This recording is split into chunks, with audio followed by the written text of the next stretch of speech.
Hello, welcome to Varna's kitchen tales. ഇന്ന് നമുക്കൊരു ghee cake ഉണ്ടാക്കാം. ടീ ടൈമിലൊക്കെ എല്ലാവരും കഴിക്കാൻ ഇഷ്ടപ്പെടുന്ന വളരെ സിമ്പിൾ ആയിട്ടുള്ള എന്നാൽ വളരെ ടേസ്റ്റി ആയിട്ടുള്ള ഒരു കേക്കാണ് ഈ ഗീ കേക്ക്. ഒരു കപ്പ് മൈദയും അതിലേക്ക് 1 ടീസ്പൂൺ ബേക്കിംഗ് പൗഡറും ഇട്ട് കൊടുക്കുക. 2-3 പ്രാവശ്യം ഇത് നന്നായിട്ടൊന്ന് സീവ് ചെയ്തെടുക്കണം.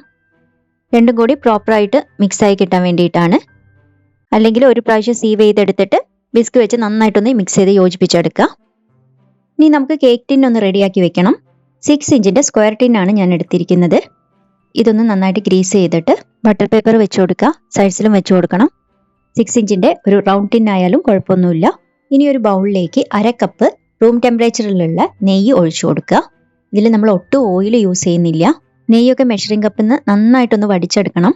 പിന്നെ നല്ല ക്വാളിറ്റിയുള്ള നല്ല സ്മെല്ലുള്ള നെയ്യ് യൂസ് ചെയ്യുക. ഇനി ഇതിലേക്ക് 1 കപ്പ് പൊടിച്ച പഞ്ചസാര വേണം. പൊടിച്ചതിന് ശേഷമുള്ള അളവാണ്. അതൊരു അരിപ്പയിലൂടെ നമുക്ക് ഇട്ട് കൊടുക്കാം. അല്ലെങ്കിൽ ആദ്യമേ ഒന്ന് സീവ് ചെയ്ത് വെച്ചിട്ട് ആഡ് ചെയ്ത് കൊടുത്താലും മതി. മുഴുവൻ പഞ്ചസാരയും ഞാനിപ്പോൾ ഇട്ട് കൊടുത്തിട്ടുണ്ട്. വിസ്ക് വെച്ചിട്ട് ഇത് ചെറുതായിട്ടൊന്ന് മിക്സ് ചെയ്ത് കൊടുക്കുക. അതിനുശേഷം ബീറ്റർ വെച്ചിട്ട് പ്രോപ്പറായിട്ട് ഇതൊന്ന് മിക്സ് ചെയ്ത് യോജിപ്പിച്ചെടുക്കണം. സ്പീഡ് 2-ൽ മതി. ഇത് രണ്ടും കൂടെ മിക്സായി നല്ല ക്രീം പോലെ ആയി വരണം. 2-3 മിനിറ്റ് നേരം ഇതൊന്ന് ബീറ്റ് ചെയ്തെടുക്കേണ്ടി വരും. ഇടയ്ക്കൊന്ന് നിർത്തിയിട്ട് സ്പാച്ചില വെച്ചിട്ട് ഒന്നുകൂടി ഒന്ന് മിക്സ് ചെയ്ത് കൊടുക്കുക. വീണ്ടും ബീറ്റ് ചെയ്തെടുക്കുക. ഇപ്പോൾ ഏകദേശം നന്നായി ക്രീമി ആയി വന്നിട്ടുണ്ട്. ഒന്നുകൂടി ഒന്ന് അടിച്ചു കൊടുത്തിട്ട് നമുക്കിതിലേക്ക് 2 മുട്ട ചേർത്ത് കൊടുക്കണം. ഓരോ മുട്ടയായിട്ട് ചേർത്ത് കൊടുത്താൽ മതി. ആദ്യത്തേത് ചേർത്തിട്ട് നന്നായിട്ട് ബീറ്റ് ചെയ്തെടുക്കുക.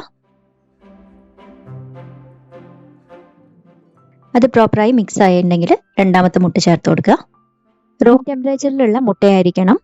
ഫ്രിഡ്ജിൽ വെച്ചതാണെങ്കിൽ പുറത്തെടുത്ത് നന്നായിട്ട് തണുപ്പ് വിട്ടതിന് ശേഷം മാത്രം ചേർത്ത് കൊടുക്കുക. ഇതുപോലെ നല്ല ഫ്ലഫി ആയിട്ട് വരുന്ന വിധത്തിൽ ബീറ്റ് ചെയ്തെടുക്കുക. ഈ സമയത്ത് ഇതിലേക്ക് 1 ടീസ്പൂൺ വാനില എസൻസും കൂടി ചേർത്ത് കൊടുക്കണം. ഞാൻ ചേർക്കാൻ വിട്ടുപോയതാണ്. അതുകൊണ്ട് ഞാൻ മൈദ ചേർക്കുന്നതിൻ്റെ ഒപ്പമാണ് ചേർത്തിരിക്കുന്നത്. നിങ്ങൾ ഈ സമയത്ത് ചേർക്കുക. അപ്പോൾ എഗ്ഗൊക്കെ നന്നായിട്ട് ബീറ്റ് ചെയ്തിട്ട് ഇതിൽ മിക്സ് ചെയ്തെടുത്തിട്ടുണ്ട്.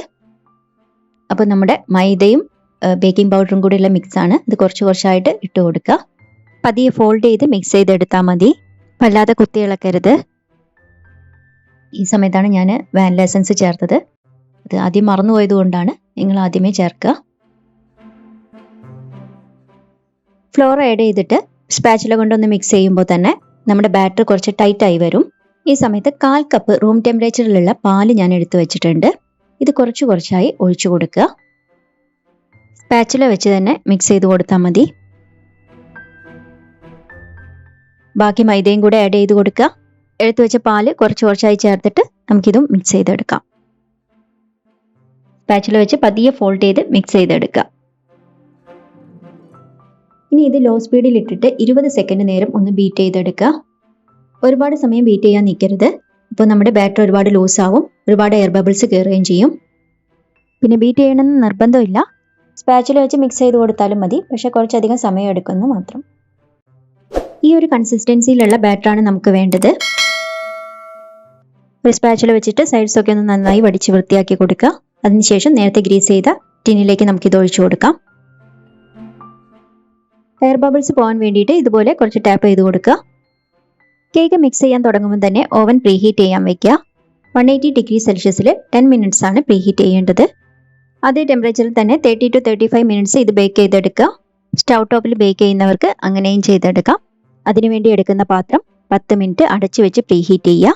അതിനുശേഷം ഒരു തട്ടോ സ്റ്റാൻഡോ എന്തെങ്കിലും വെച്ചിട്ട് അതിലേക്ക് കേക്ക് ടിൻ ഇറക്കി വെച്ച് കൊടുക്കുക. ഞാൻ OTGയിൽ വെച്ച കേക്ക് ഏകദേശം റെഡി ആയിട്ടുണ്ട്. സമയം ചിലപ്പോൾ വ്യത്യാസം ഉണ്ടാവും. അതുകൊണ്ട് ഒരു ടൂത്ത് പിക്ക് വെച്ചിട്ട് ഇതുപോലെ ഒന്ന് കുത്തി നോക്കുക. അത് ക്ലീൻ ആയിട്ട് കിട്ടുന്നുണ്ടെങ്കിൽ മാത്രം പുറത്തെടുത്താൽ മതി. കേക്ക് ടിൻ പുറത്തെടുത്തിട്ട് ഞാൻ തണുക്കാൻ വേണ്ടി വെക്കുന്നുണ്ട്.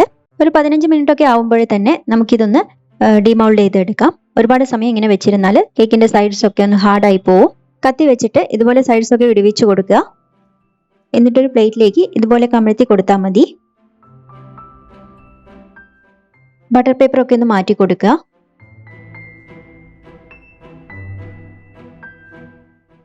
നല്ല സോഫ്റ്റ് ആയിട്ടുള്ള കേക്കാണ്. നെയ്യ് ചേർത്തത് കൊണ്ട് തന്നെ നല്ലൊരു പ്രത്യേക ഒരു സ്മെല്ലും ഉണ്ട്. ചൂട് മുഴുവൻ പോയിട്ടില്ല. അപ്പോൾ ഞാനിതൊന്ന് തണുക്കാൻ വേണ്ടിയിട്ട് മാറ്റി വയ്ക്കുകയാണ്. നന്നായിട്ട് തണുത്ത ശേഷമേ നമ്മൾ ഇത് മുറിച്ച് കഴിക്കാൻ പാടുള്ളൂ. ഞാനിത് രാത്രി ഉണ്ടാക്കിയിട്ട് നെക്സ്റ്റ് ഡേ ആണ് മുറിക്കുന്നത്. നന്നായിട്ട് തണുത്ത് വന്നിട്ടുണ്ട്. നിങ്ങൾക്ക് വേണമെങ്കിൽ ഏറ്റവും പുറത്തുള്ള ഈ പോർഷൻ വേണമെങ്കിൽ ഒന്ന് കട്ട് ചെയ്ത് കൊടുക്കാം. 4 സൈഡിലും കട്ട് ചെയ്ത് കൊടുക്കാം, നിർബന്ധമൊന്നുമില്ല. അപ്പം നമ്മുടെ കേക്ക് നല്ല സോഫ്റ്റ് ആണ് എന്ന് വെച്ച് വല്ലാതെ അങ്ങ് പൊടിഞ്ഞു പോകത്തൊന്നുമില്ല. നമുക്ക് പെർഫെക്റ്റ് ആയിട്ട് കട്ട് ചെയ്തെടുക്കാൻ പറ്റും. ഈ രീതിയിൽ നല്ല പെർഫെക്റ്റ് ആയിട്ട് തന്നെ നമുക്ക് കിട്ടിയിട്ടുണ്ട്. മുറിച്ച് കഴിഞ്ഞാൽ ഇതിൻ്റെ ടെക്സ്ചർ ഈ രീതിയിലാണ് വരുന്നത്. വളരെ സിമ്പിൾ ആയിട്ടുള്ള ഒരു ടീ ടൈം കേക്കാണ്. മറക്കാതെ ഒന്ന് ട്രൈ ചെയ്ത് നോക്കുക. വീഡിയോ ഇഷ്ടമായെങ്കിൽ ലൈക്ക് ചെയ്യുക. ഒപ്പം ഈ ചാനൽ സബ്സ്ക്രൈബ് ചെയ്യാത്തവർ സബ്സ്ക്രൈബ് ചെയ്യുക. തൊട്ടടുത്തുള്ള ബെൽ ഐക്കൺ അമർത്തി ഓൾ എന്ന ഓപ്ഷൻ എനേബിൾ ചെയ്ത് വെക്കുക. ബൈ.